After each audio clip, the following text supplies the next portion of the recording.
hasil visual Iwan dan Ahwat yang dirahmati Allah Subhanahu wa taala, saat ini sedang menyimak bincang spesial bersama tamu spesial kita, tentu saja Umi Irena Handono telah hadir di tengah-tengah kita untuk berbagi ilmunya dan insya Allah bermanfaat besar. Kita sudah masuk ke sesi kedua, masih ke tema yang dibahas oleh Umi, yaitu setiap bulan Februari, ya, Valentine, yes or no. Dilanjut, Umi tadi sampai gereja menolak, ya. Jadi Umi garis bawahi penolakan terhadap Valentine itu bahkan dilakukan oleh gereja sendiri. Tentu yang berseberangan dengan Vatikan, ya. Ya, siapa? Termasuk Ortodoks, gereja-gereja Ortodoks, ya, termasuk di Rusia. Terus termasuk gereja Anglikan di Inggris. Alasannya mereka, kalau Anglikan mengatakan karena sesungguhnya yang dirayakan itu bukan Valentine tidak ada orangnya. Yang dirayakan itu adalah Saint Raphael. Tapi ujung-ujungnya mereka pun sepakat, gereja-gereja ini, bahwa tidak ditemukan riwayat Saint Valentine. Jadi apa? Hoax.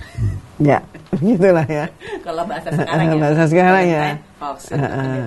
Kalau bahasa yang lalu apa? Dongeng gitu, ya. Berarti tokoh-tokohan, tokoh fiktif. Kayak apa? Kayak Batman, Superman, Spiderman, terus apa lagi sekarang? Banyak nih. Ada Wonder Woman. Ya gitu. Terus yang sekarang ini apa? Cucu Umi sekarang ada mainan-mainan yang kecil-kecil sampai yang gede itu apa? Lupa deh nih. Pasti lupa, Mi. Saya lupa nih, ya. Oke, seperti itu, ya. Semua itu fiktif. Tokoh rekayasa fiktif, tapi dilengkapi sedemikian rupa seolah-olah dia memang real. Tapi ada tokoh real yang diubah sedemikian rupa menjadi fiktif dan dianggap itu dongeng. Padahal ada. Seperti apa misalnya? Ini hanya tambahan, ya. Seperti apa misalnya tokoh real tapi dibuat fiktif?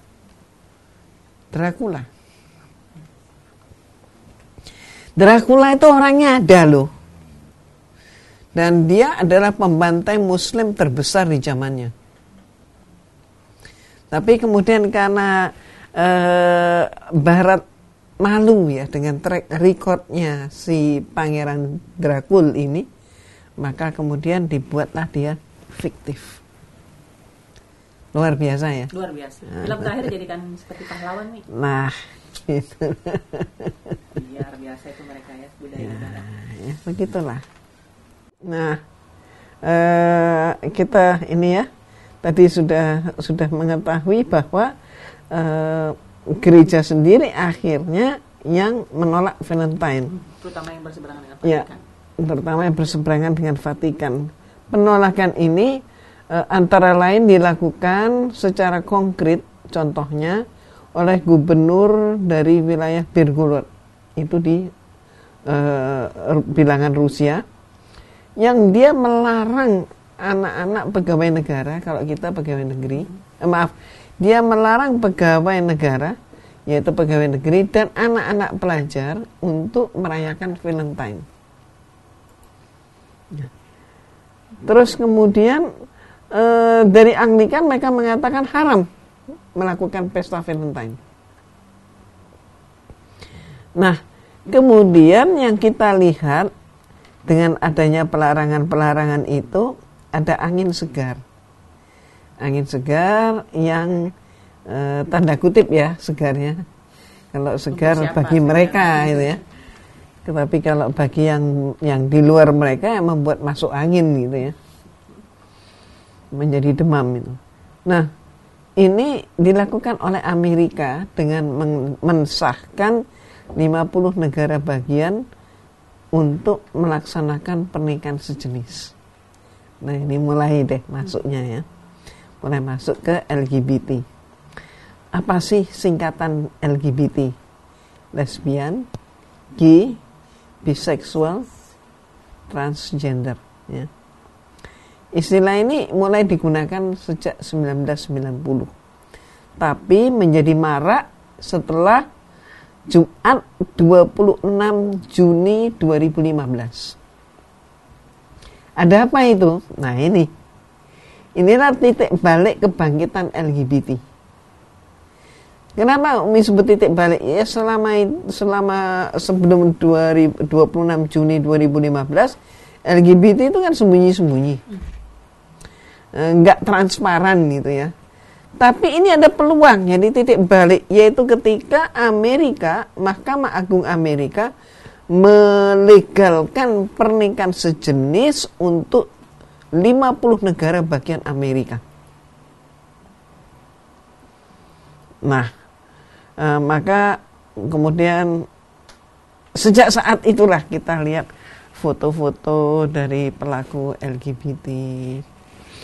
Maaf, ternyata di luar dugaan masyarakat awam, ternyata orang LGBT itu jangan disangka krempeng-krempeng. Enggak juga, ada yang berbadan atletik ya, yang penampilannya itu wah cowok banget gitu ya, tapi yang maco gitu ya, tapi ternyata juga LGBT dia. Demikian pula itu di negeri kita. Di negeri kita itu sedemikian gegap gempitanya sampai-sampai ada sumber yang menyatakan bahwa saat ini di negeri kita ini sudah ada sekitar 2000 geng LGBT.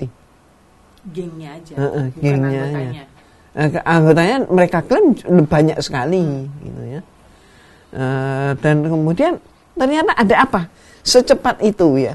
Termasuk di negeri kita kan sepi-sepi aja. Tapi mendadak demikian marak. Ternyata ada duitnya. Dan dari mana dana itu? Dana itu antara lain adalah dana dari UNDP. Kaget ya? Okay. Jadi UNDP siapa dia? Ya salah satu organ PBB kan? UNDP menggelontorkan dana 108 miliar rupiah kalau kita kursi. 108 miliar rupiah ke Indonesia, China, Filipina, Thailand. Bahkan sampai seorang tokoh kita ada yang menyatakan bahwa dana LGBT yang sudah masuk ke Indonesia itu bukan cuman 108 miliar, lebih.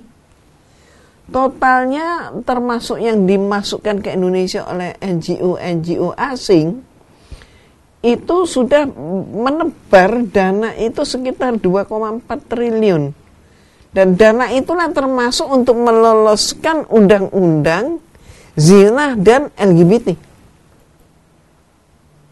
Paham ya? Paham. Oke.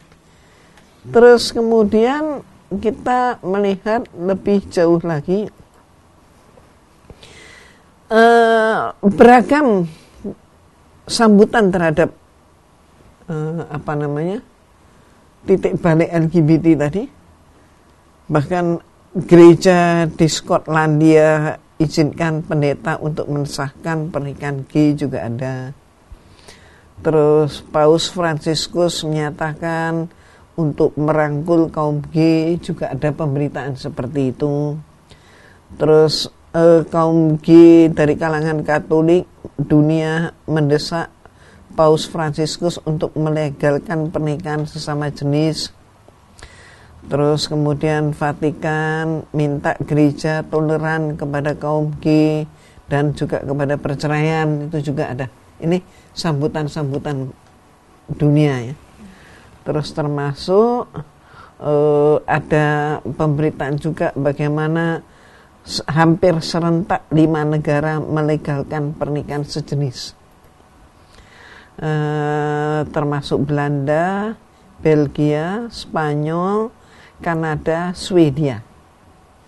Terus kalau kita melihat pada tokoh-tokoh LGBT, termasuk ada seorang gubernur dari New Jersey, Amerika. Namanya Jimmy Griff. Beliau ini masih muda, ganteng, nikah, istrinya pun cantik, bahkan sudah punya baby. Tapi pada saat sang istri melahirkan bayi yang mungil, penambah kebahagiaan mereka, ternyata berapa bulan kemudian Jimmy Griff menceraikan istrinya yang perempuan tulen yang sudah punya anak ini. Dan dia umumkan kalau dia gay dan dia menikah dengan pasangan gay-nya. Itu di Amerika ya. Nggak tahu nih di Indonesia ada nggak ini? Apakah ada camat atau bupati atau wali kota atau anggota DPR ada ya? Bocorannya. Sudah menikah lama, kemudian menyadari bahwa ternyata dia memiliki penyimpangan hasrat seksual bersama sejenis dan akhirnya istrinya ditemukan. Gitu. Kalau menteri ada nggak? Menteri? Umi nggak usah mancing-mancing nih. Umi, ya Allah. Artinya gini, Umi ingin menyatakan bahwa yang namanya LGBT ini masif. Sampai-sampai apa? Banyak ayah ibu yang tidak sadar. Itu karena kesibukan ayah dan ibu. Seringkali orang tua pengen anaknya anteng gitu kan ya. Asik, punya kesibukan sendiri. Ayah sibuk sendiri, ibu sibuk sendiri, anak sibuk sendiri, asik dong. Gak terganggu gitu ya. Ternyata apa? LGBT itu sudah masuk di dunia film dan video kartun anak-anak. Termasuk apa? Yang paling disenengin? Mobile Legend. Little Pony. Yang lagi ada, the movie-nya udah ada juga tuh. Tuh. Sampai kepada bisnis milenial. Kopi. Nggak perlu disebut nggak kopi mana? Tahu nggak? Tahu Mi. Mana? Itu Mi yang ada di depan Cibubur Mi. Ya itu betul. Langganannya Ondi. Jangan sampai ketularan ya. Ya, oke. Nah, macam-macam ya. Kalau kita berselancar pakai Android kan juga itu emoticonnya. Iya. Sudah ada di sana. Laki-laki sama laki-laki. Mana ini? Video klip lagu sekarang juga vulgar nih. Ya. Yang terbaru nih, yang tahun-tahun 2018-2019 bukan lagi menggambarkan kisah kasih antara laki-laki dan perempuan, tapi perempuan-perempuan. Udah. Jadi mereka yang melakukan penyimpangan tapi yang dituduh Tuhan gitu ya. Katanya Tuhan menakdirkan mereka begitu. Kan namanya kayak begini ini. Ya. Mereka yang berbuat, mereka pemikirannya menyimpang dan mereka ikuti penyimpangan itu, tapi Tuhan yang harus bertanggung jawab terhadap pemikiran mereka. Anak ini. Oke. Bahkan ada yang sudah berhijab, kemudian demo di Bundaran HI. Kebetulan saya juga pas lagi dengar mereka demo. Bener nih, mereka menyalahkan Tuhan bahwa saya kan nggak mau seperti ini, tapi ini terjadi dari saya kecil. Saya sudah cukup dibully, sekarang saatnya saya tampil dan bilang bahwa saya lesbian dan saya berprestasi, dan mereka dengan bangga sama teman-teman disorak-sorakin. Ya Allah, dan itu di tempat publik. Tuh. Luar biasa mereka. Kita jelas ya kalau pandangan Islam ya tentang homo dan lesbi, ya perbuatan itu mendapat sebutan liwat ya untuk gay dan sihak lesbiannya. Dan perbuatan penyimpangan seksual itu pertama kali terjadi itu pada kaum Nabi Lut alaihissalam, Sodom and Gomora. Sebelumnya nggak ada loh. Sebelum itu nggak ada, manusia nggak kenal. Jadi peristiwanya adalah peristiwa Nabi Lut alaihissalam. Nah, kemudian lebih lanjut lagi kita sampai pada kesimpulan sebetulnya LGBT itu dilarang oleh semua agama. Nah,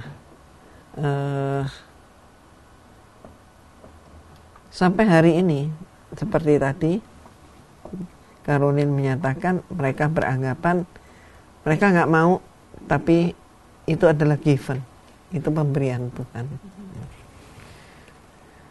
Sangat menarik kalau kita mengungkap bahwa ternyata para saintis, terutama di bidang medis, mereka kemudian melakukan suatu analisa ilmiah, dan hasilnya penyimpulan bahwa para ilmuwan sampai hari ini belum menemukan gen homo. Jadi mereka sudah lakukan penelitian dan sampai hari ini mereka menyatakan belum menemukan gen homo. Jadi dengan bahasa, sebenarnya bahasa awam ya, bahasa sehari-hari apa? Gak ada itu gen homo. Tapi supaya mereka tetap valid dengan ucapannya yang tidak bisa dikotak-katik sepanjang sejarah peradaban manusia, maka mereka mengatakan sampai hari ini belum ketemu gen homo. Ya berarti sampai hari ini, sampai dengan penciptaan awal manusia kan, melampaui daripada peristiwa Nabi Lut alaihissalam, itu nggak ketemu gen homo. Berarti apa? Maha benar Allah dengan semua firman-Nya yang mengatakan bahwa Allah itu menciptakan manusia terdiri dari laki dan perempuan. Allah menciptakan makhluk-makhluk di luar manusia itu, hewan misalnya, dari jantan dan betina. Nggak ada makhluk pertengahan. Nggak ada pertengahan jantan betina, nggak ada pertengahan antara laki perempuan. Yang ada adalah, mohon maaf, penyimpangan.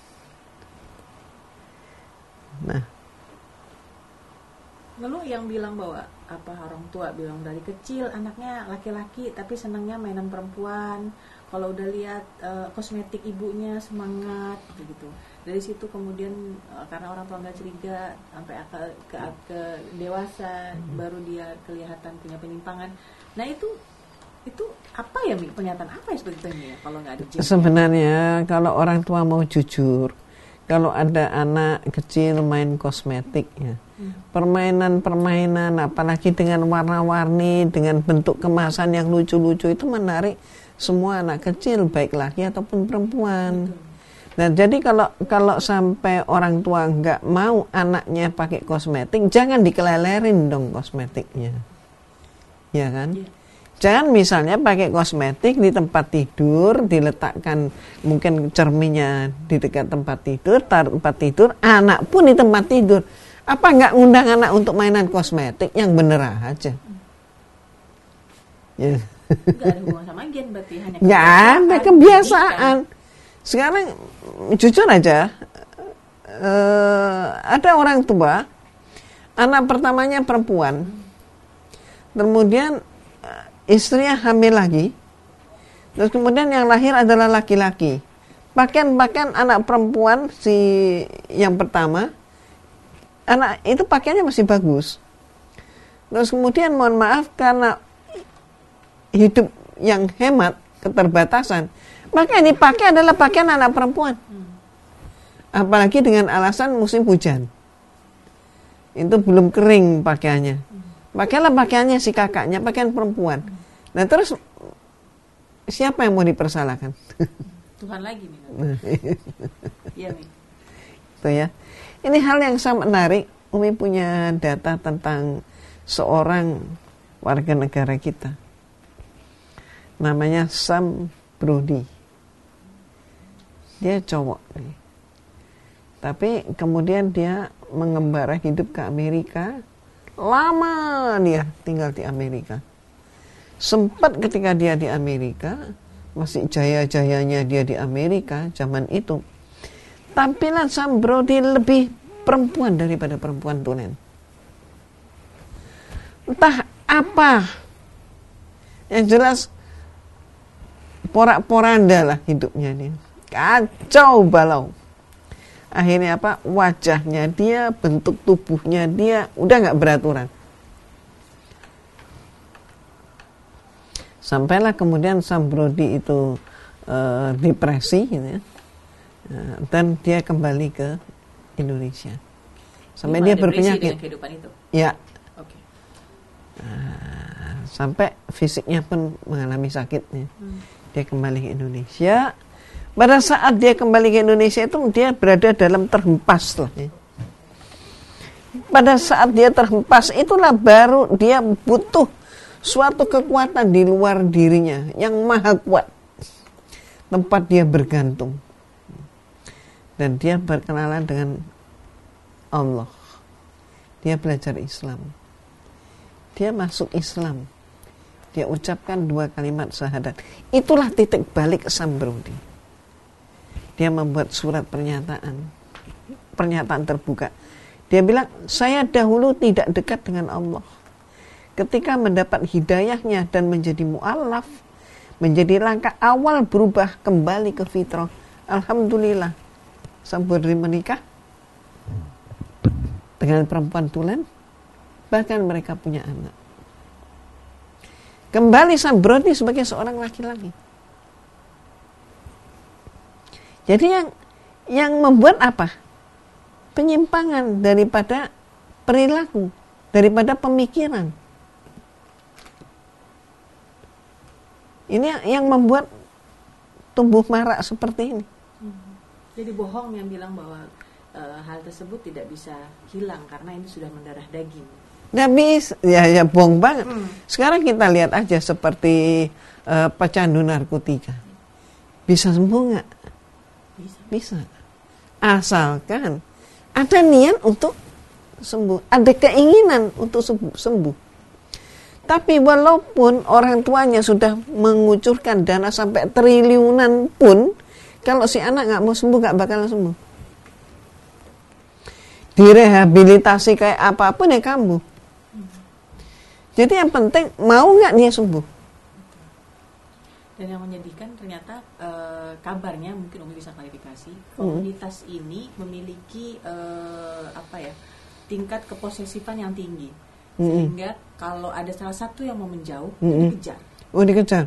Jadi kayak nyaris seperti sosiopat. Makanya kalau kita dengar di berita tuh yang ada dimutilasi, ya, yang kejam-kejam, karena si lawan atau pacarnya ini sudah mau meninggalkan dia. Iya betul. Itu Umi pernah saksikan ketika zaman bahkan Umi masih mahasiswi dulu.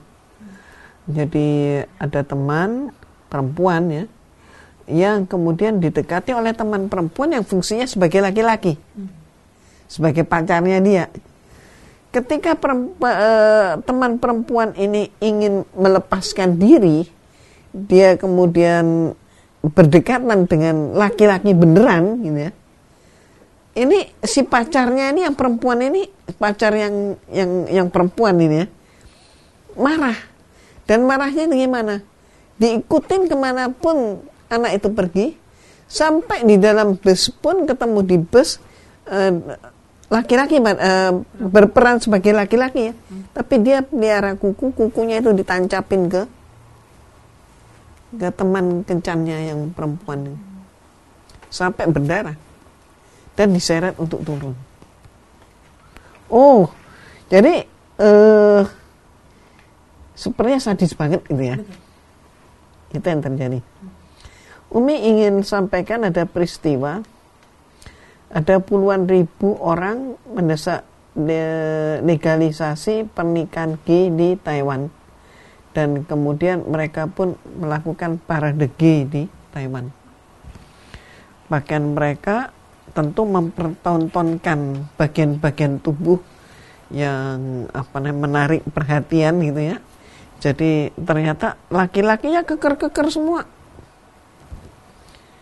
Dan ketika mereka pesta itu, maka karena asiknya pesta, mereka pakai ini semprot-semprotan cat, pakai aerosol, warna-warni kan cat, simbol mereka kan pelangi. Iya. Sehingga gedung itu penuh dengan uap tadi, atau asap atau uapnya istilahnya ya. Kemudian terjadilah alat-alat band musik itu, entah korslet listriknya apa, jadi ada percikan api ya, listrik itu kemudian langsung nyamber, langsung kena kan. Jadi terjadi kebakaran di situ, di pesta G itu tadi, kebakaran. Dan ternyata yang kebakaran itu lebih daripada 200 orang yang terbakar. 200 orang terbakar. Dan tingkat kebakarannya adalah mencapai 80%. 80% terbakar. Kebayang ya? Iya, Masya Allah. Ya, kebayang ya. Jadi ribut sekali sampai ada telapak kaki, jejak kaki istilah anak-anaknya. Jejak kaki tapi dari darah. Ya kan, karena mereka kan lari kan melepuh gitu kan. Jadi kan ya langsung cur darahnya.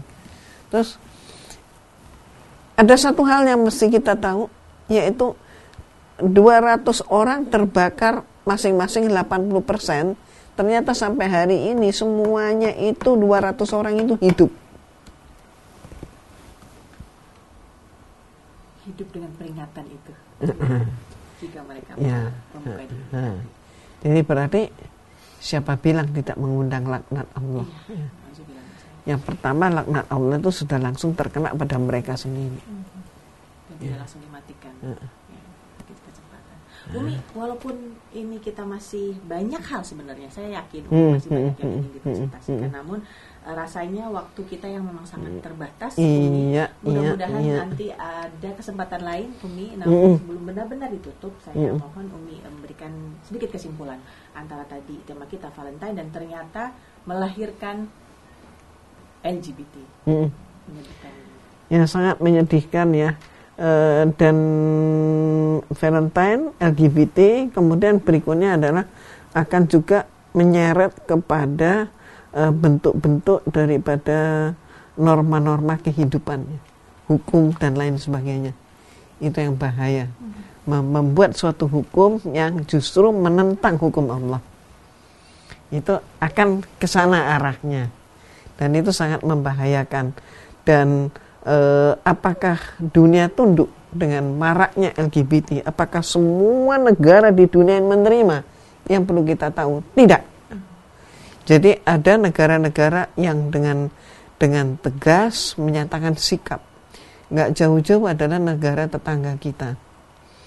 Siapa? Brunei Darussalam. Sultan Brunei menyatakan bahwa pelaku LGBT itu akan mendapatkan hukuman rajam. Dan apa yang terjadi sejak diberlakukan aturan itu sampai hari ini, nggak ada satu orang pun yang berani melakukan LGBT di Brunei. Kenapa? Takut dirajam. Terus kemudian berikutnya Malaysia pun mereka menolak kehadiran LGBT. Kemudian